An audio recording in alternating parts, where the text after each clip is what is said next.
Voilà, donc c'est une petite vidéo de mon compresseur après démontage. Donc, comme raconté sur les vidéos, le compresseur est extrêmement bruyant, même à un régime de rotation plutôt faible, même au ralenti. Donc, j'avais des doutes un petit peu sur la tenue des roulements à l'intérieur. Et surtout, j'avais une fuite dans le corps du compresseur. Euh, J'avais une fuite en fait du liquide de lubrification en fait de la boîte à engrenage où il y a en fait les deux pignons qui sont là. Euh, du coup, je suspectais fortement que les joints qui sont ici étaient abîmés. Et effectivement, donc les joints sont cuits, donc ça explique la fuite du liquide de la boîte à engrenage dans le corps du compresseur, donc forcément une perte au niveau des compressions. Donc un compresseur qui ne marche pas de façon optimale, mais surtout j'ai un roulement sur un des deux axes. Ça, c'est les axes en fait qui supportent les rotors. Voilà. Donc les rotors vont dedans pour chacun des deux. Donc j'ai un roulement qui est mort, qui fait du bruit.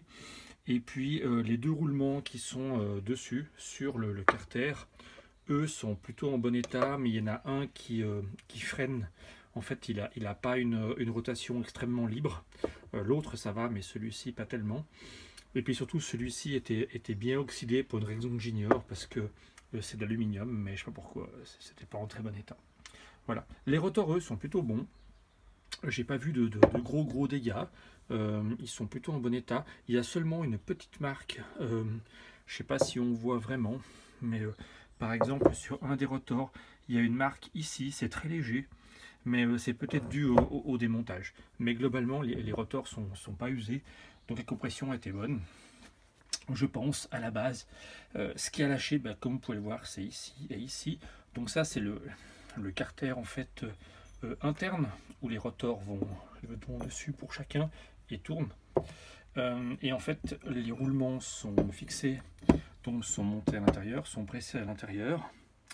Et quand j'ai mis tout ça à la presse pour les extraire, et bien en fait, c'est les supports intérieurs légèrement cannelés qu'on voit par exemple ici, où sont fixés les rotors sur les roulements qui ont lâché à la presse. Voilà, donc mon AMR 500, malheureusement, l'aventure pour lui, c'est fini. Il est cuit. Voilà, je vais passer à autre chose. Je pense que je vais passer sur un compresseur un peu plus gros et un peu plus courant, genre un Eaton, un M52 ou un M62.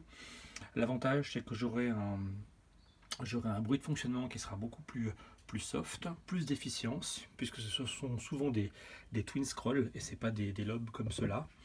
Donc plus d'efficacité, plus de pression et un bruit de fonctionnement plus faible. Voilà, c'est parti, à bientôt, bye.